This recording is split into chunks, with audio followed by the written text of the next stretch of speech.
Hello friends, मैं श्रेष्ठ class channel से विशाल मिश्रा आप सभी का बहुत बहुत स्वागत करता हूं।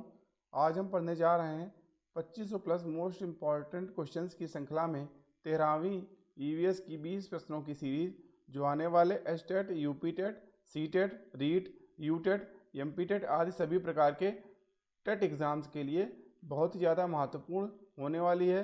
प्लीज़ दोस्तों बताइएगा कि आपके कितने प्रश्न सही हुए। साथ ही साथ मेरा यह भी जानना जरूरी होगा कि आप सभी को यह मोस्ट इम्पॉर्टेंट क्वेश्चंस की सीरीज पसंद आई अथवा नहीं। ठीक है दोस्तों, तो चलते हैं हम लोग पहले प्रश्न पे। पहला प्रश्न देखिए दोस्तों क्या कह रहा है। विश्व एथलेटिक्स पैदल चाल टीम चैंपियनशिप के महिलाओं के 20 किलोमीटर वर्ग में भारत ने कौन सा पदक जीता। पहला ऑप्शन देखिए दोस्तों, रजत पदक, दूसरा कांस्य पदक, तीसरा गोल्ड पदक, ये चौथा सिल्वर। जल्दी बताइए दोस्तों कौन सा ऑप्शन सही हुआ, जल्दी बताइए। बिल्कुल सही होगा दोस्तों, कांस्य पदक, दूसरा ऑप्शन आपका बिल्कुल राइट होगा। ठीक है, इस प्रतियोगिता जो हुई दोस्तों, इसमें भारत की रवीना 14वें स्थान पर रहीं, भावना जाट 21वें स्थान पर रहीं और मुनीता 26वें स्थान पर रहीं। ठीक है, इसमें एक देश के सभी प्रतियोगियों के प्रदर्शन को जोड़कर पदक दिया जाता है। ठीक है, इस चैंपियनशिप के 61 साल के इतिहास में भारतीय महिला टीम का यह पहला पदक है। ठीक है, भारतीय महिला टीम का यह पहला पदक है और पुरुष टीम ने 2012 में कांस्य पदक जीता था। ठीक है, कब जीता था? 2012 में कांस्य। ठीक है, तो कौन सा ऑप्शन आपका राइट होगा इसमें? दूसरा ऑप्शन बिल्कुल राइट होगा। चलते हैं अगले प्रश्न पे हम लोग दोस्तों। दूसरा क्वेश्चन देखिए दोस्तों क्या कह रहा है। भूकंपीय तरंगों का मापन करने वाला यंत्र है। पहला ऑप्शन देखिए दोस्तों, हीथरग्राफ, दूसरा ब्लाइमोग्राफ, तीसरा सिस्मोग्राफ, या चौथा हायोमीटर। जल्दी बताइए दोस्तों कौन सा ऑप्शन सही होगा इसमें। भूकंपीय तरंगों का मापन करने वाला यंत्र है, जल्दी बताइए, जल्दी बताइए दोस्तों कौन सा ऑप्शन सही हुआ इसमें। बिल्कुल सही है दोस्तों, तीसरा ऑप्शन सिस्मोग्राफ आपका बिल्कुल राइट होगा। तो सिस्मोग्राफ जो है वो भूकंपीय तरंगों का मापन करने वाला एक यंत्र है। ठीक है, समझ में आई बात। चलते हैं अगले प्रश्न पे हम लोग। तीसरा क्वेश्चन देखिए दोस्तों क्या कह रहा है। शासन की एकात्मक पद्धति का लाभ है। पहला ऑप्शन देखिए दोस्तों, सत्तावाद की कम संभावनाएं, दूसरा जनता द्वारा अधिक सहभागिता, तीसरा दृढ़ राज्य, या चौथा अधिक अनुकूलनशीलता। जल्दी बताइए दोस्तों कौन सा सही होगा।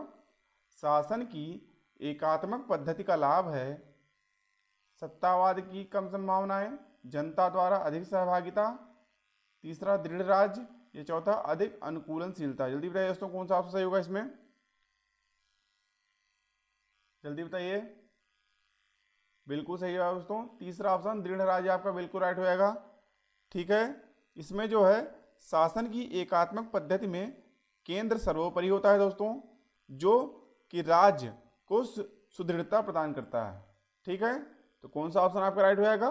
तीसरा ऑप्शन आपका दृढ़ राज्य बिल्कुल राइट होएगा। ठीक है, चलते हैं अगले प्रश्न में हम लोग। चौथा क्वेश्चन देखिए दोस्तों क्या कह रहा है। भारत में सर्वाधिक चक्रवात प्रभावित क्षेत्र है। पहला ऑप्शन देखिए दोस्तों, हिमालय क्षेत्र, दूसरा समुद्र तट, तीसरा गंगा का मैदान, या चौथा पठारी क्षेत्र। जल्दी बताइए दोस्तों कौन सा ऑप्शन सही होगा। भारत में सर्वाधिक चक्रवात प्रभावित क्षेत्र है, हिमालय क्षेत्र, समुद्र तट, गंगा का मैदान, या पठारी क्षेत्र। जल्दी बताइए दोस्तों कौन सा ऑप्शन सही होगा। बिल्कुल सही होगा दोस्तों, समुद्र तट, दूसरा ऑप्शन आपका बिल्कुल राइट होएगा।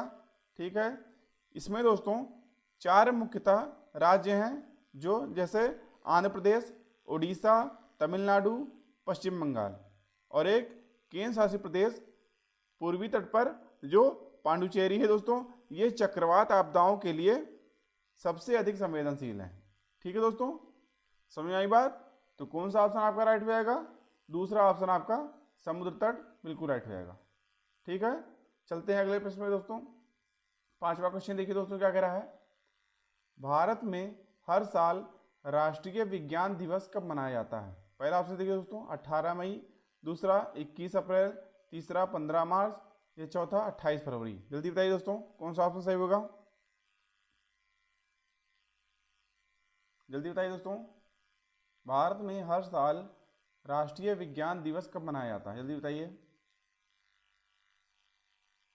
बिल्कुल सही होगा दोस्तों, चौथा ऑप्शन आपका 28 फरवरी बिल्कुल राइट हो जाएगा।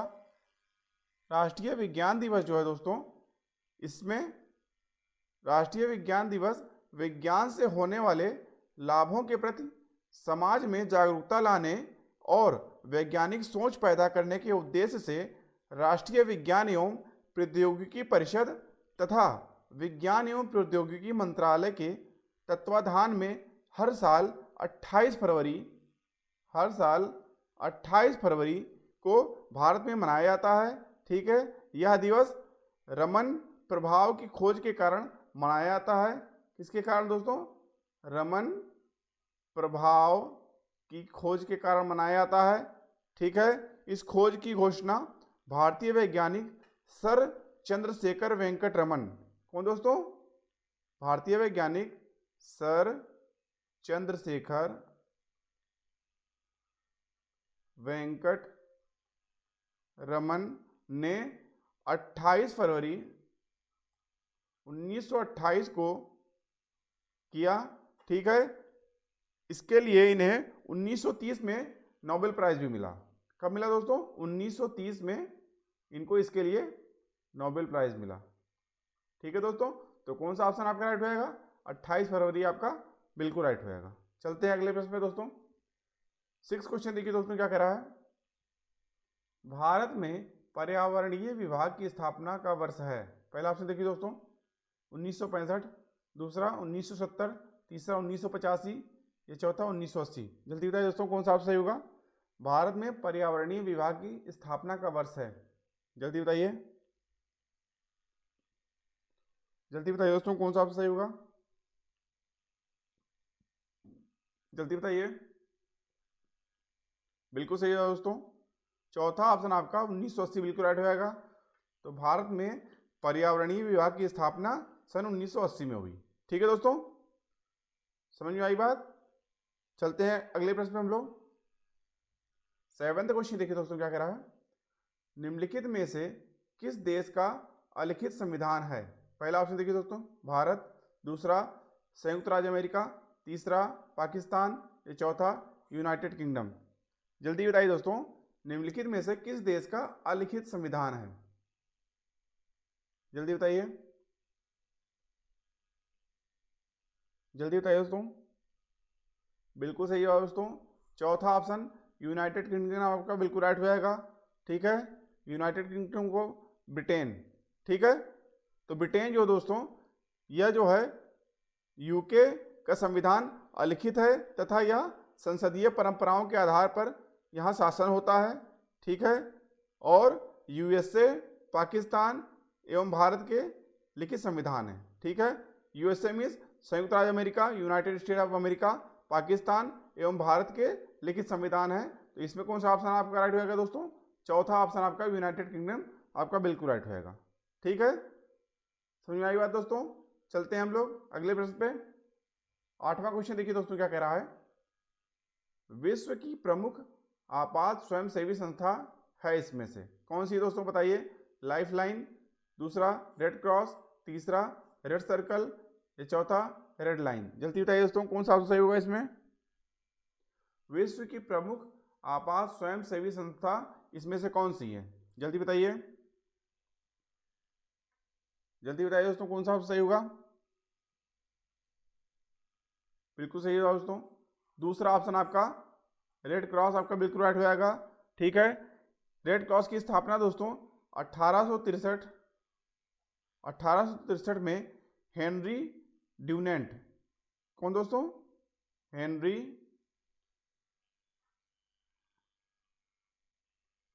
हेनरी ड्यूनेंट ने जेनेवा में की।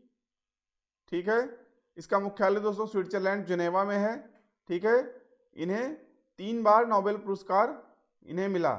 ठीक है, इसके संबंध में इन्हें 3 बार नोबेल पुरस्कार मिला। ठीक है, कब कब मिला दोस्तों? 1917 में मिला, 1944 में मिला, 1963 में मिला।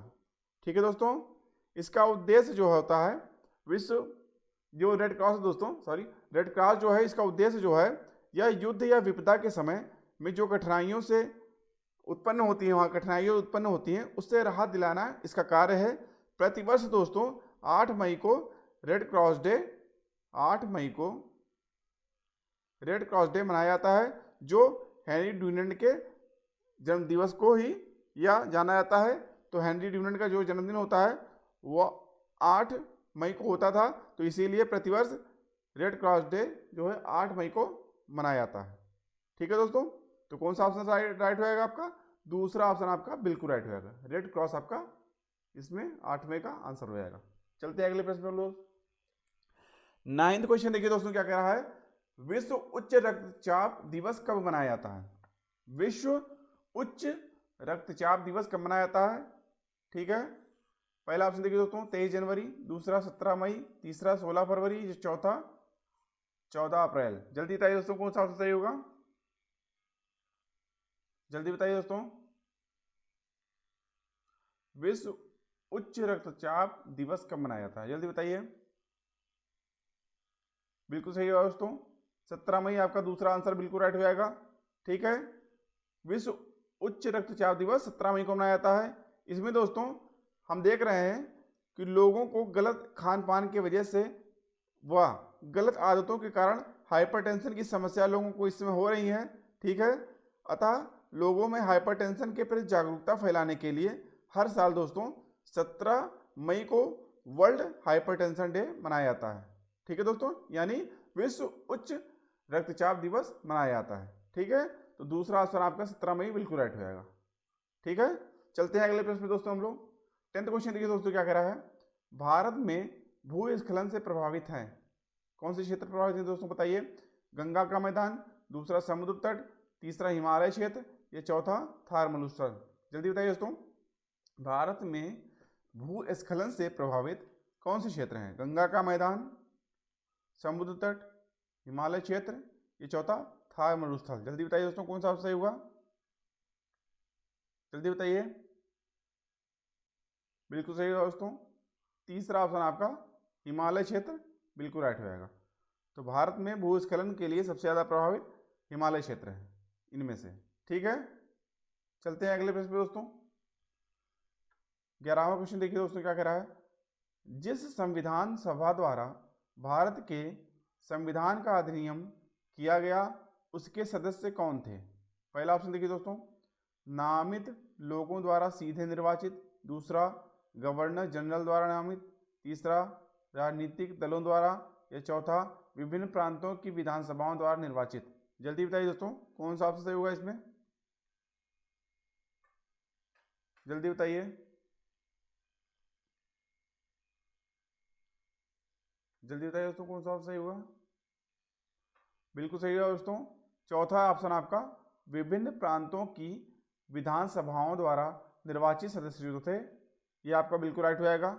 ठीक है, इसके थोड़ा यहाँ लेते दोस्तों, कैबिनेट मिशन की संस्तुति पर भारतीय संविधान का निर्माण करने वाली एक संविधान सभा का गठन दोस्तों जुलाई 1949 में किया गया। ठीक है, जिसके कुल सदस्यों की संख्या जो थी वो 389 थी। ठीक है, 389 थी, जिसमें 292 सदस्य जो थे वो ब्रिटिश प्रांतों से थे। ठीक है, ब्रिटिश प्रांतों की विधानसभाओं से थे दोस्तों। और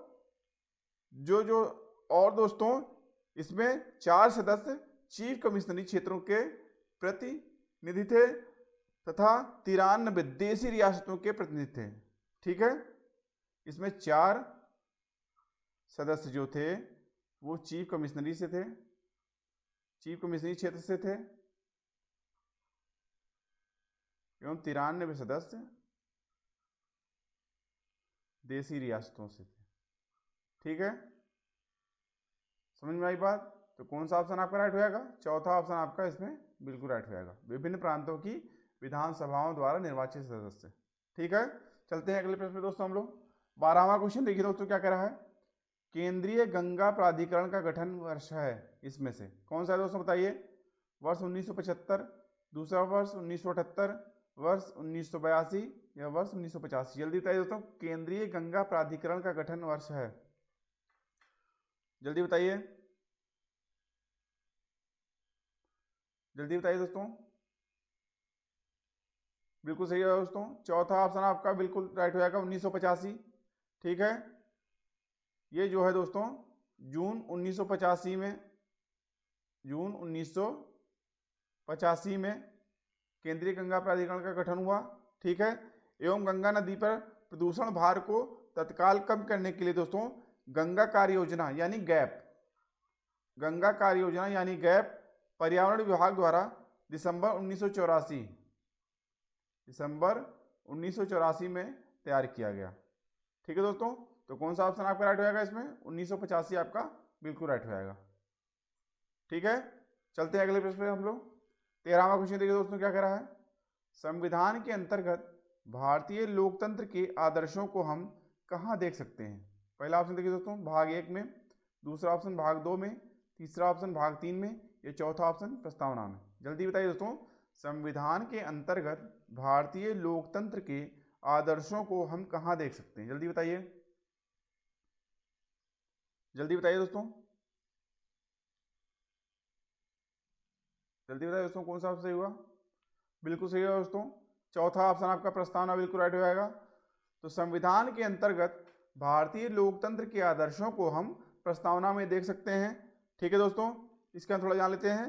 भारतीय संविधान के अंतर्गत भारतीय लोकतंत्र के आदर्शों की झलक हमें संविधान की प्रस्तावना में देखने को मिलती है दोस्तों। प्रस्तावना के माध्यम से ही भारतीय संविधान का सार, अपेक्षाएं, उद्देश्य तथा उसका लक्ष्य और दर्शन आदि हमें प्रकट होता है। ठीक है, तो कौन सा ऑप्शन राइट हो जाएगा आपका, चौथा ऑप्शन आपका प्रस्तावना बिल्कुल राइट हो जाएगा। ठीक है, चलते हैं अगले प्रश्न में हम लोग। 14वां क्वेश्चन देखिए दोस्तों, सीवी रमन के योगदान को बनाने के लिए राष्ट्रीय विज्ञान दिवस कब मनाया जाता है। पहला ऑप्शन देखिए दोस्तों 28 फरवरी, दूसरा 18 फरवरी, या तीसरा 28 मार्च, या चौथा 18 जनवरी। जल्दी बताइए दोस्तों कौन सा ऑप्शन सही होगा, जल्दी बताइए, जल्दी बताइए दोस्तों कौन सा ऑप्शन सही होगा। बिल्कुल सही है दोस्तों, पहला ऑप्शन 28 फरवरी आपका बिल्कुल राइट हो जाएगा। तो सीवी रमन के योगदान को मनाने के लिए राष्ट्रीय विज्ञान दिवस 28 फरवरी को मनाया जाता है। ठीक है दोस्तों, चलते हैं अगले प्रश्न में हम लोग। 15वां क्वेश्चन देखिए दोस्तों क्या कह रहा है। निम्नलिखित में से कौन सा कारक किसी स्थान की वनस्पति निर्धारित करता है। पहला ऑप्शन देखिए दोस्तों मृदा जल, दूसरा मृदा, तीसरा वर्षा, या चौथा प्रकाश। जल्दी बताइए दोस्तों कौन सा ऑप्शन सही होगा। निम्नलिखित में से कौन सा कारक किसी स्थान की वनस्पति निर्धारित करता है, जल्दी बताइए कौन सा ऑप्शन सही होगा। मृदा जल, मृदा, वर्षा या प्रकाश। जल्दी बताइए दोस्तों कौन सा ऑप्शन सही होगा, जल्दी बताइए। बिल्कुल सही है दोस्तों, तीसरा ऑप्शन आपका वर्षा बिल्कुल राइट हो जाएगा। ठीक है, तीसरा ऑप्शन वर्षा आपका बिल्कुल राइट हो जाएगा। ठीक है, चलते हैं अगले प्रश्न में हम लोग। 16वां क्वेश्चन देखिए दोस्तों क्या कह रहा है। भारतीय संविधान की प्रस्तावना में किस प्रकार के न्याय की बात नहीं की गई है। ठीक है, पहला ऑप्शन देखिए दोस्तों राजनीतिक, दूसरा सामाजिक, तीसरा लोकतांत्रिक, या चौथा आर्थिक। जल्दी बताइए दोस्तों भारतीय संविधान की प्रस्तावना में किस प्रकार के न्याय की बात नहीं की गई है। राजनीतिक, सामाजिक, लोकतांत्रिक या आर्थिक। जल्दी बताइए दोस्तों कौन सा सही हुआ, जल्दी बताइए। बिल्कुल सही है दोस्तों, तीसरा ऑप्शन आपका लोकतांत्रिक बिल्कुल राइट हो जाएगा। ठीक है, तो भारतीय संविधान की प्रस्तावना में लोकतांत्रिक की बात नहीं की गई है, लोकतांत्रिक न्याय की बात नहीं की गई है।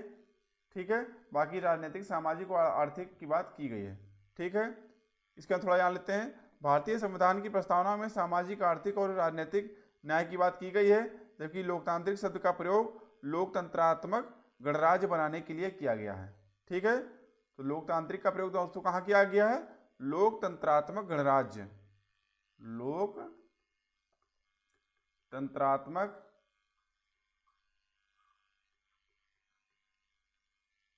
गणराज्य बनाने के लिए किया गया है। तो कौन सा ऑप्शन राइट होगा आपका? तीसरा ऑप्शन आपका इसमें बिल्कुल राइट होगा। चलते हैं अगले प्रश्न में हम लोग। 17वां क्वेश्चन देखिए दोस्तों क्या कह रहा है। मरुस्थल पादप अधिकतर होते हैं। मरुस्थल पादप अधिकतर होते हैं। पहला पर्णाभिवृत्तीय, दूसरा परवृत्तीय, या तीसरा शाकीय, या चौथा मांसल। जल्दी बताइए दोस्तों, मरुस्थल पादप अधिकतर होते हैं, कौन सा ऑप्शन सही होगा इसमें? जल्दी बताइए, जल्दी बताइए दोस्तों। बिल्कुल सही होगा दोस्तों, चौथा ऑप्शन आपका मांसल बिल्कुल राइट होगा। तो मरुस्थल पादप जो होते हैं दोस्तों वो मांसल होते हैं अधिकतर। ठीक है, चलते हैं अगले प्रश्न में हम लोग। 18वां क्वेश्चन देखिए दोस्तों क्या कह रहा है। स्वतंत्रवाद किसका घोतक है? जल्दी बताइए। पहला ऑप्शन देखिए दोस्तों, सामाजिक, राजनैतिक तथा आर्थिक पहलुओं की सामाजिक, राजनैतिक तथा आर्थिक पहलुओं की स्वतंत्रता का। ठीक है, दूसरा स्वतः उदारीकरण का, तीसरा प्रवृत्ति तथा बर्ताव का, या चौथा धार्मिक रूढ़िवादिता का। जल्दी बताइए दोस्तों, स्वातंत्र्यवाद किसका घोतक है? जल्दी बताइए, जल्दी बताइए दोस्तों, कौन सा होगा ऑप्शन इसमें राइट? बहुत सही, पहला ऑप्शन आपका सामाजिक, राजनीतिक तथा आर्थिक पहलुओं की स्वतंत्रता आपका बिल्कुल राइट हो जाएगा। ठीक है, इसके अंदर थोड़ा जान लेते हैं दोस्तों। स्वतंत्रतावाद या उदारवाद स्वतंत्रता और समानता के विचारों पर आधारित एक राजनीतिक दर्शन है। ठीक है, इसके विस्तृत अर्थ में सामाजिक, राजनीतिक तथा आर्थिक और धार्मिक स्वतंत्रता और अंतर्राष्ट्रीय सहयोग भी शामिल है। ठीक है, तो कौन सा ऑप्शन आपका राइट होगा इसमें? पहला ऑप्शन आपका बिल्कुल राइट होगा। ठीक है, चलते हैं अगले प्रश्न में हम लोग। 19वां क्वेश्चन देखिए दोस्तों क्या कह रहा है। घास स्थलीय पारितंत्र में संख्या का पिरामिड कैसा होता है? पहला ऑप्शन देखिए दोस्तों उल्टा, दूसरा सीधा, तीसरा कोई एक, या चौथा इनमें से दोनों। जल्दी बताइए दोस्तों, कौन सा ऑप्शन सही होगा? जल्दी बताइए, घास स्थलीय पारितंत्र में संख्या का पिरामिड कैसा होता है? जल्दी बताइए, जल्दी बताइए दोस्तों। बिल्कुल सही है दोस्तों, दूसरा ऑप्शन आपका बिल्कुल राइट होगा। तो घास स्थलीय पारितंत्र में संख्या का पिरामिड सीधा होता है। ठीक है, देखिए दोस्तों, यह आपका उत्पादक हो जाएगा, यह आपका प्रथम उपभोक्ता हो जाएगा,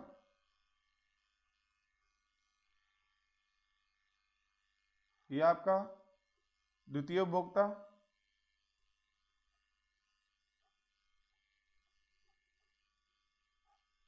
यह आपका तृतीय उपभोक्ता,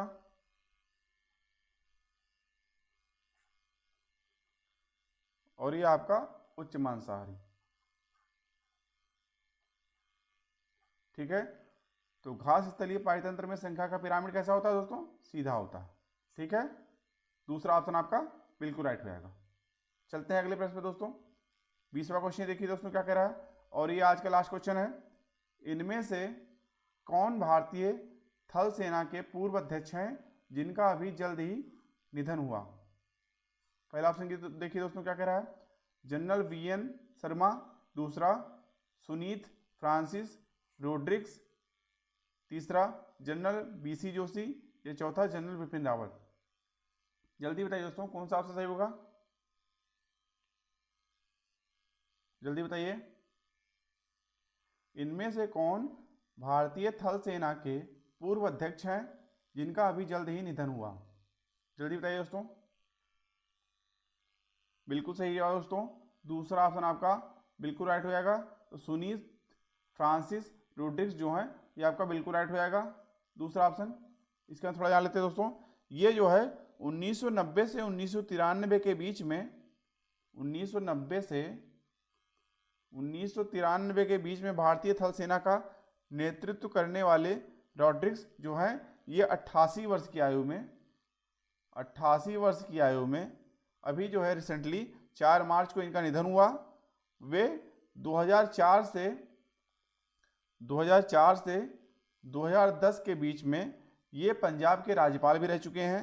ठीक है दोस्तों, तो कौन सा ऑप्शन आपका राइट हो जाएगा? सुनीत फ्रांसिस रोड्रिग्स।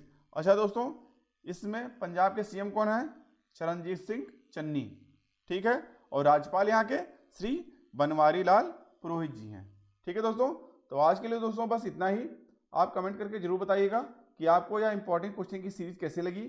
ठीक है, आप सभी का बहुत बहुत धन्यवाद। अगर वीडियो दोस्तों अच्छा लगा हो तो लाइक करें और अपने दोस्तों के साथ शेयर करें, और अगर अभी तक हमारे चैनल को सब्सक्राइब नहीं किया है तो प्लीज़ हमारे चैनल को सब्सक्राइब जरूर कर लीजिए, जिससे हमारे चैनल पर आने वाले इंपॉर्टेंट वीडियोज़ की आपको नोटिफिकेशन टाइमली मिलते रहें।